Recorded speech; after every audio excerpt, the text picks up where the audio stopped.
Assalamualaikum warahmatullahi wabarakatuh. Bismillahirrahmanirrahim. Alhamdulillahi rabbil alamin. Innal hamdalillah nahmaduhu wa nasta'inuhu wa nastaghfiruh wa na'udzu billahi min syururi anfusina wa min sayyiati a'malina. May yahdihillah fala mudhillalah wa may yudlilhu fala hadiyalah. Asyhadu an la ilaha illallah wahdahu la syarikalah wa asyhadu anna sayyidana Muhammadan abduhu wa rasuluh. Allahumma shalli wa sallim wa barik ala sayyidina Muhammadin wa ala alihi wa ashabihi wa dzurriyyatihi wa atba'ihi wa man sara ala nahjihi ila yaumil qiyamah. Rabbi shrah li sadri wa yassir li amri wahlul 'uqdatam min lisani yafqahu qawli. Amin. Amma ba'd. Memahami fenomena yang menjadi studi saya pagi ini muncul dari pengakuan Habib Bahar sendiri, adanya banyak Habib-Habib yang suka ndawir, dan Habib Bahar juga mengakui sebagai sosok yang orang paling tidak suka dengan adanya Habib-Habib yang suka ndawir.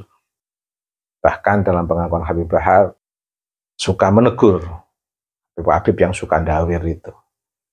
Baik ndawir dalam konteks relasinya dengan orang awam yang dalam skala kecil, maupun ndawir dalam konteks skala besar antara oknum Habib dengan elit politik yang ingin didukung atau disukseskan kehendak politiknya. Dalam konteks ini sebenarnya sama saja. Kalau sudah tingkat elit, Habib yang ndawir dalam skala besar ini juga punya kehendak kapital. Elit politik yang ingin disukseskan dan siap mensupport kebutuhan finansial Habib ini dalam konteks kehendak kuasa. Kehendak kuasa bertemu kehendak kapital. Kehendak kuasa ini yang disebut sebagai calon penguasa, kalau jadi akan menjadi penguasa. Kalau Habib yang menjadi perantara para calon penguasa ini yang saya masukkan juga dalam kategori borjuis.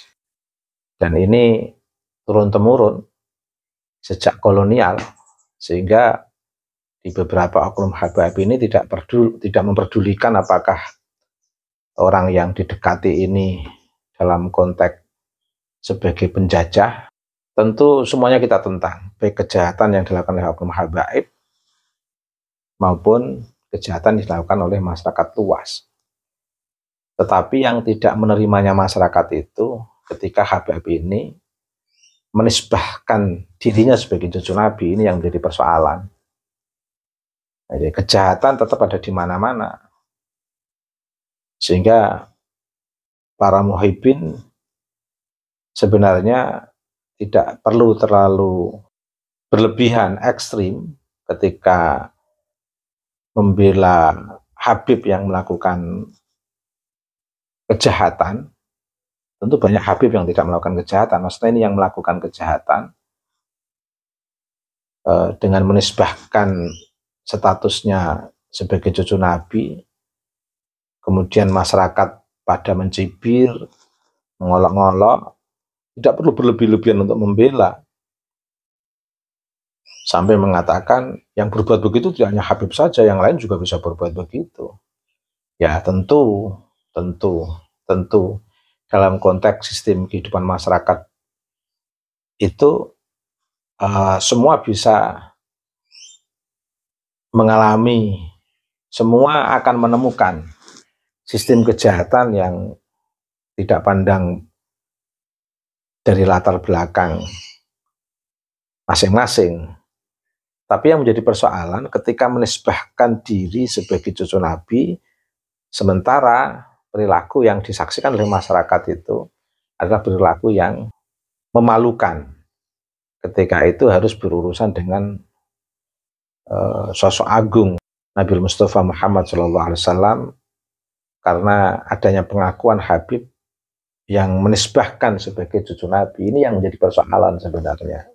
Lebih terasa lagi ketika para Habib menyampaikan beberapa ceramah yang di sana menyentuh persoalan yang sangat sensitif, yaitu persoalan kesetaraan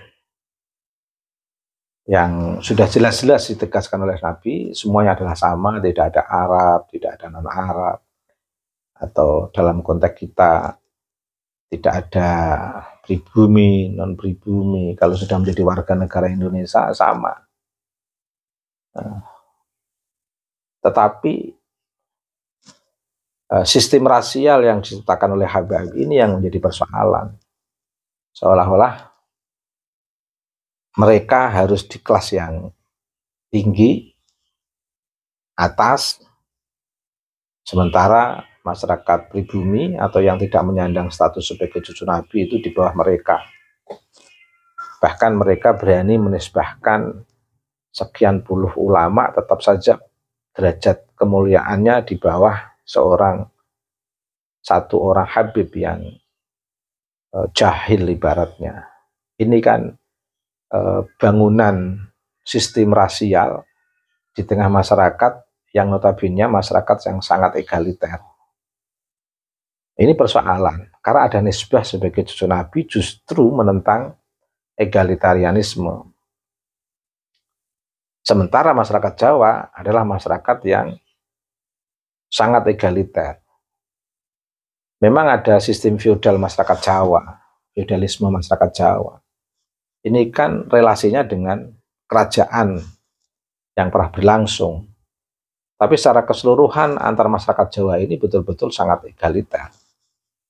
Sehingga antar masyarakat Jawa, masing-masing person, itu tidak ada yang menisbahkan pada sistem kenasapan, pada bapaknya, mbahnya. Nama-nama orang Jawa itu kan tidak ada nama yang mencantumkan nama orang tua. Itu karena pengaruh Arab, pengaruh Cina. Asli orang Jawa itu nggak mencantumkan nama bapaknya. Nama satu nama Durjana ya Durjana misalnya, atau Sukamto ya Sukamto gitu, tidak menyebutkan nama ayah. Itu tradisi Jawa. Ini bentuk egalitarianisme dan pendidikan orang Jawa yang sangat kuat bagaimana membentuk eksistensi diri tanpa membawa-bawa nama orang tua. Bahkan cenderung di zaman kecil saya, kalau ada sebuah kelompok permainan di tengah anak-anak, ada yang salah satunya menisbahkan temannya dengan nama orang tua atau menyangkut-nyangkutkan anak dengan orang tua, itu marah. Karena itu sesuatu yang dianggap menyinggung atau secara ilmiahnya tidak elegan, merusak sistem egalitarianisme, sistem persamaan.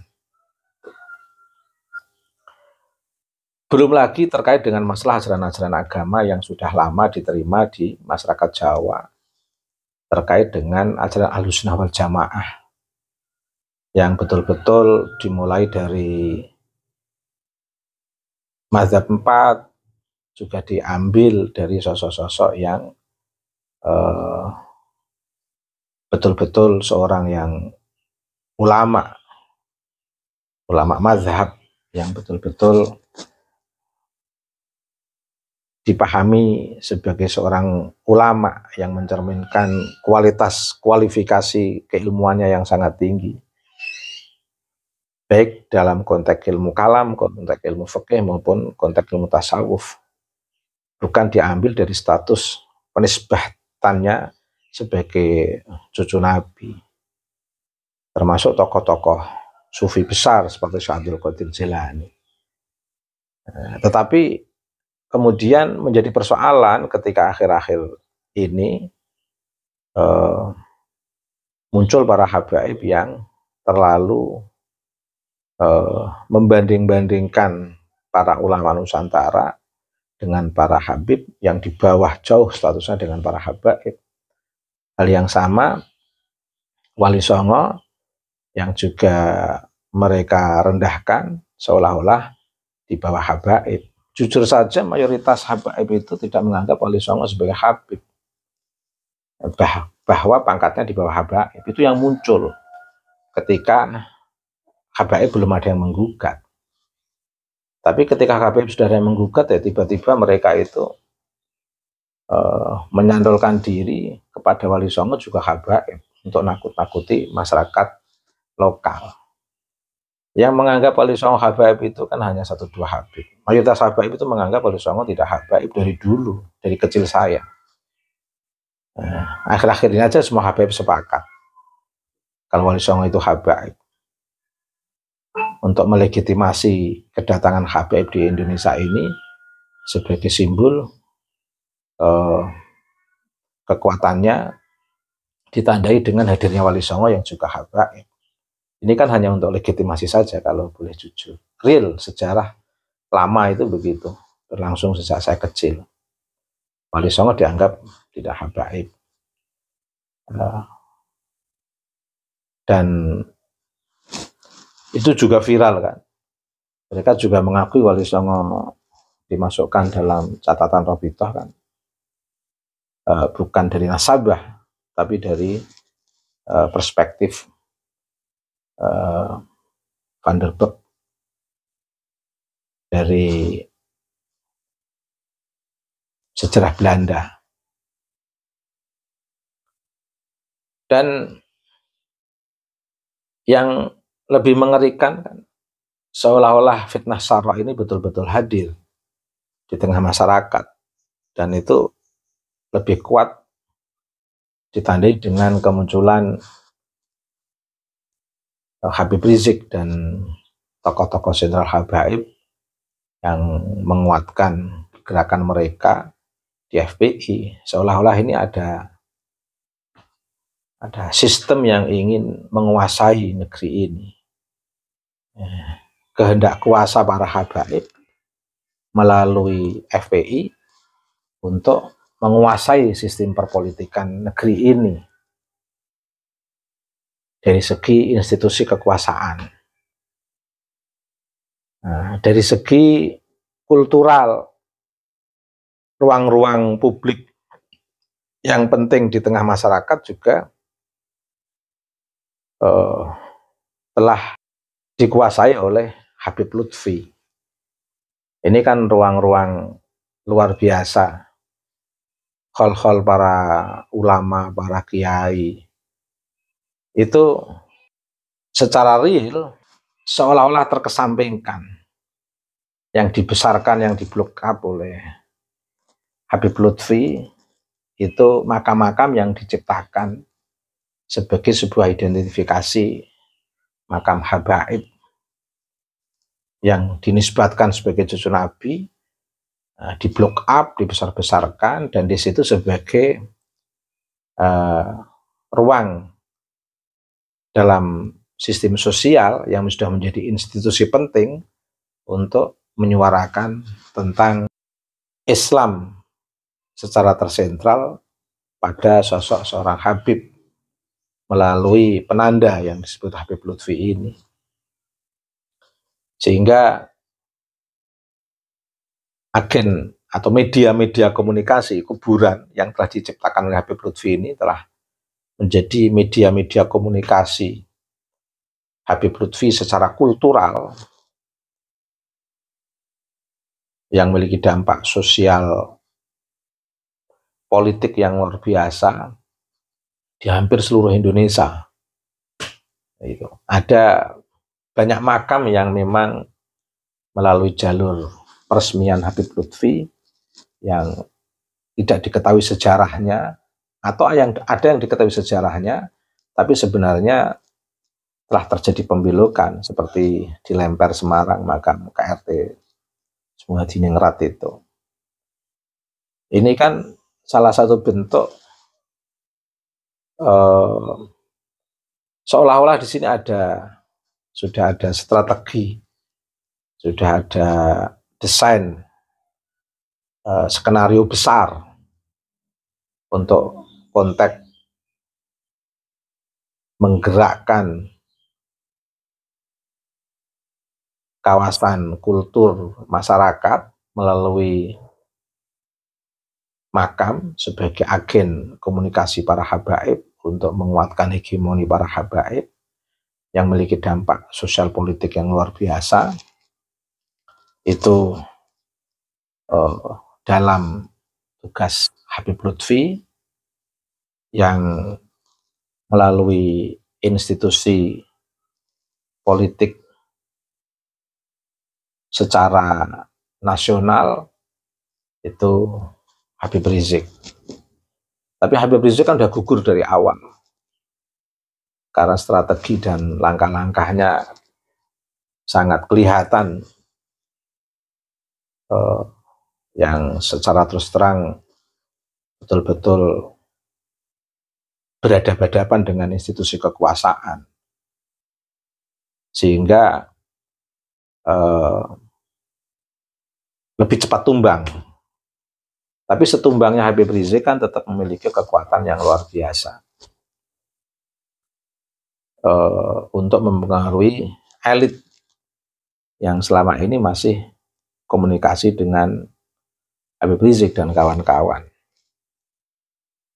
Sementara yang di jalur kultural, ini semakin membesar kekuatan ini.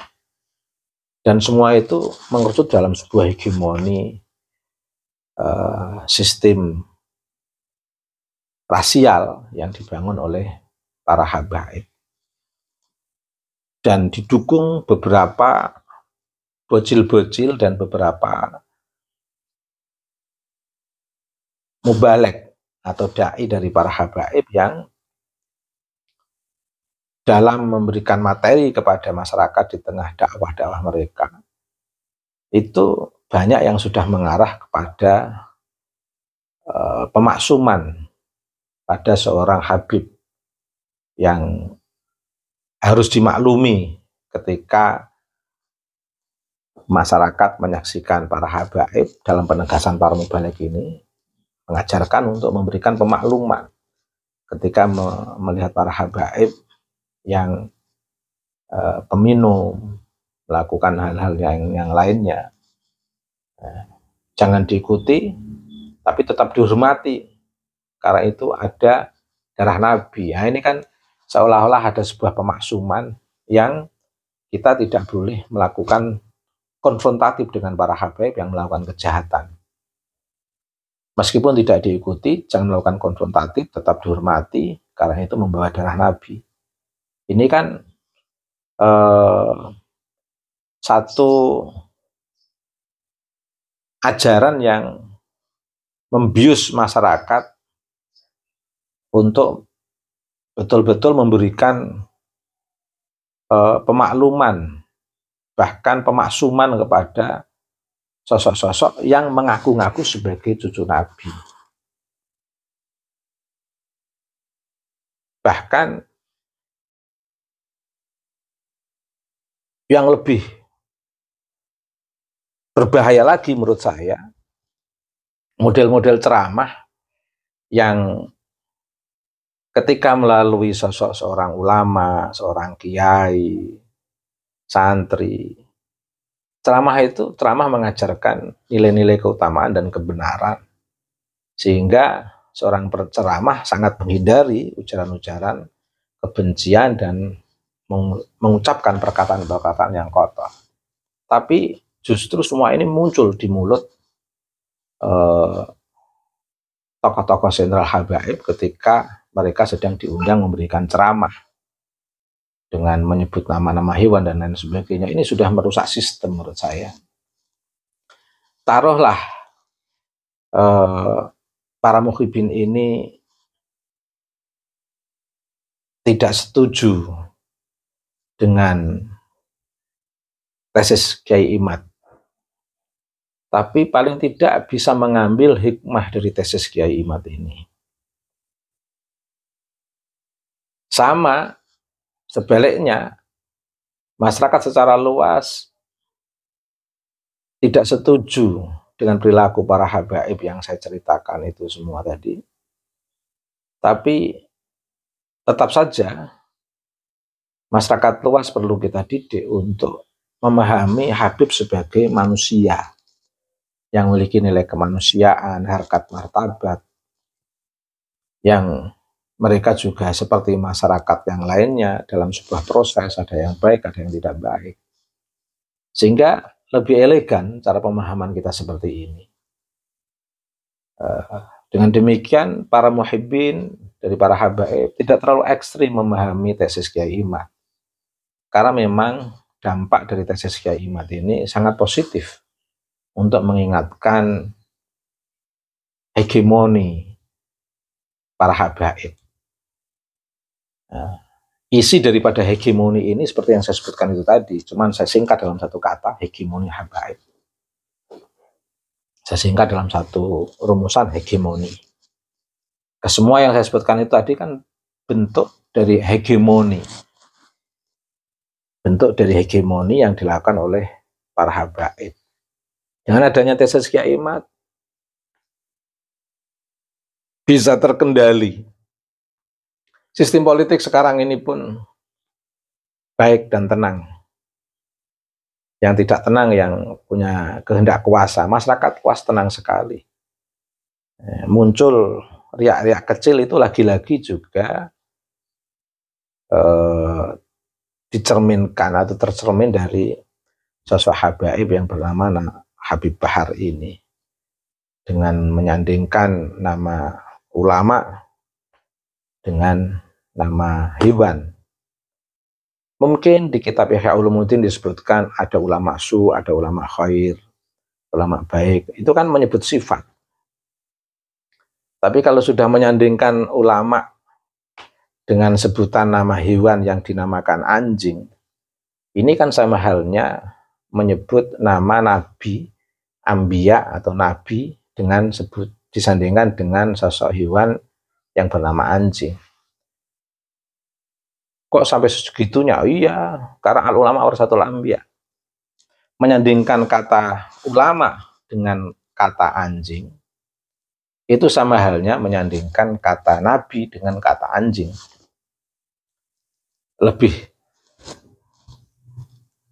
Lebih ekstrim lagi, kalau ditarik ke atas, sama halnya menyandingkan nama Allah dengan kata yang tidak sepatutnya disebutkan ini. Karena Nabi adalah utusan Allah, ulama adalah warasatul anbiya. Kok bisa-bisanya ada orang yang mengaku Habib dengan menyandingkan kata ulama dengan kata anjing? Kalau menyebut ulama su mungkin lebih bisa dipahami secara ilmiah, karena itu sifat yang memungkinkan ada pada setiap manusia, tidak peduli siapapun orangnya.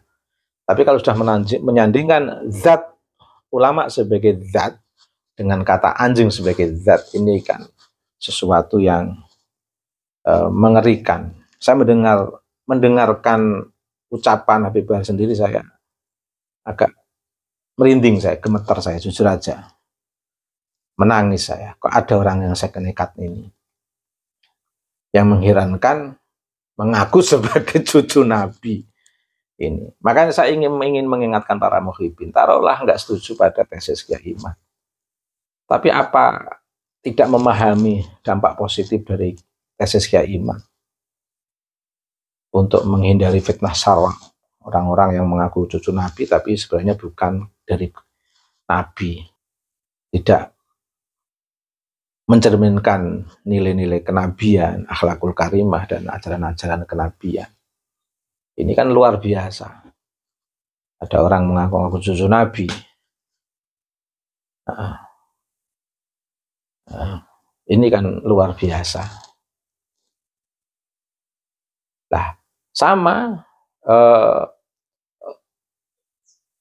orang-orang yang memahami fenomena ini sebagai sebuah kekesalan, adanya hegemoni habaib, tetap saja harus, mau tidak mau harus tetap menghormati, menghargai habaib sebagai manusia menghormati, menghargai Habib sebagai umat min umat Nabi Muhammad SAW.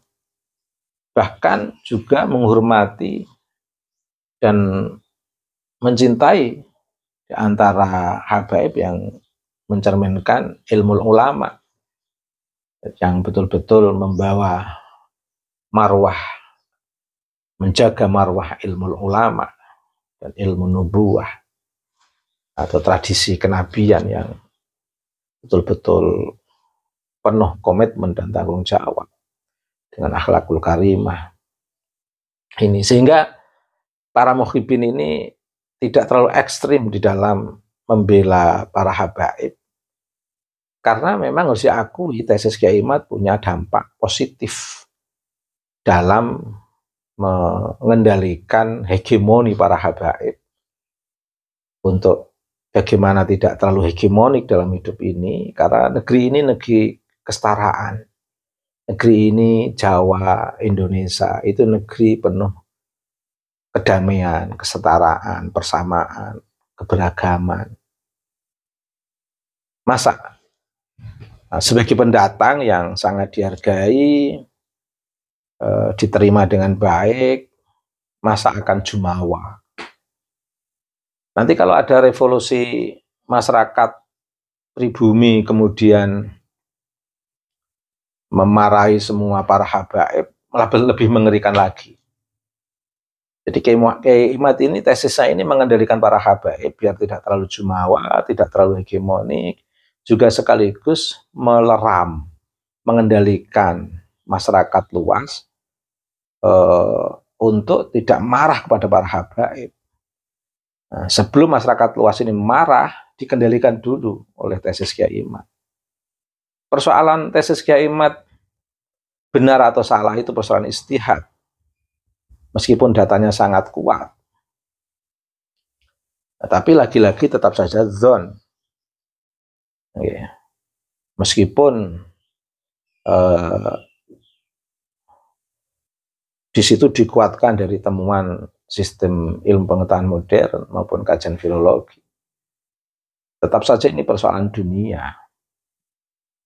Sehingga tidak memahami secara ekstrim dengan penuh kebencian terhadap tesis Kiai Imad. Kita hikmahnya luar biasa. Sejuta hikmah dari tesis Kiai Imad yang bisa dirasakan oleh manfaatnya, dirasakan betul-betul dirasakan oleh para habaib dan dirasakan oleh masyarakat Indonesia.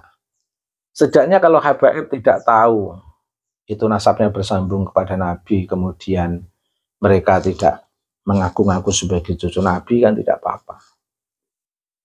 Tapi lebih menjadi persoalan tidak tahu sebagai cucu Nabi, padahal memang tidak, kemudian mengaku cucu Nabi, itu lebih persoalan lagi di akhiratnya. Jadi sebenarnya Kiai Imad ini betul-betul memiliki tesis beliau itu betul-betul memiliki dampak yang positif terhadap para habaib, juga dampak positif terhadap masyarakat.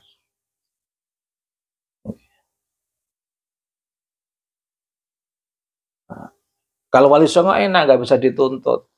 Dzurriyyah Wali Songo juga nggak bisa dituntut, karena nggak mengaku sebagai cucu Nabi. Dzurriyyah Wali Songo itu nggak mengaku sebagai cucu Nabi, dan mereka nggak pernah menisbatkan diri secara rasial sebagai dzurriyyah Nabi melalui jalur Wali Songo. Nggak pernah menjadikan itu sebagai komoditas atau yang lebih tepat mungkin sebagai instrumen, sebagai alat untuk melakukan hegemoni. Belum, nggak ada dzurriyyah Wali Songo melalui jalur Wali Songo itu melakukan instrumen kenasaban sebagai dzurriyyah Wali Songo untuk menghegemoni masyarakat, untuk melakukan istilah saya itu ndawir secara skala kecil di tengah masyarakat bawah, atau ndawir dalam skala besar yang dilakukan oleh seorang habib dengan elit penguasa yang saya sebut Habib Borjuis lah, katakan begitu. Habib Borjuis. Baik, saya ingin sekali lagi kita semuanya yang memahami tesis Kiai Imad memiliki banyak hikmah, juga tetap hormat dan menyayangi para habaib sebagai bagian daripada umat Islam dan sebagai umat manusia.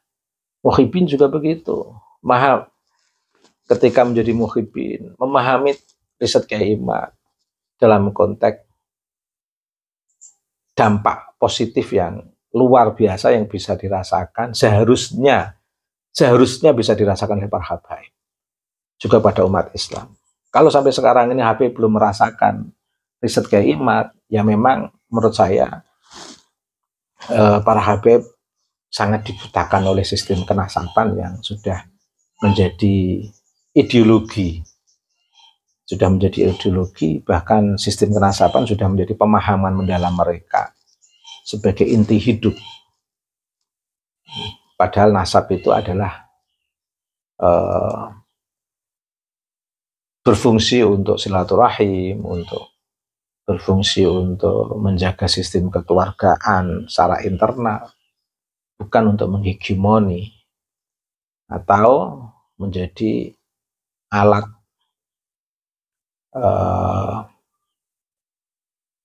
merendahkan atau menakut-nakuti masyarakat secara luas.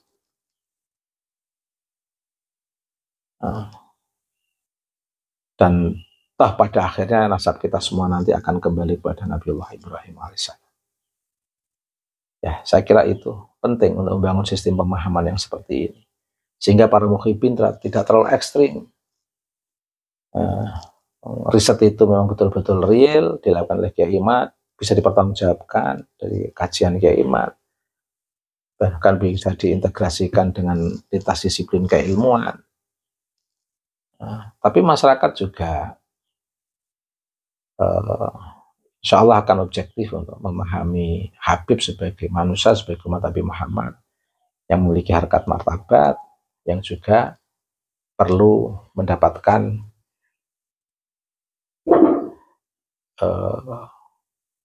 hak kemanusiaan yang untuk dihargai, sehingga betul-betul saling menghargai antara umat manusia di negeri ini. Jadi begitu. Terima kasih.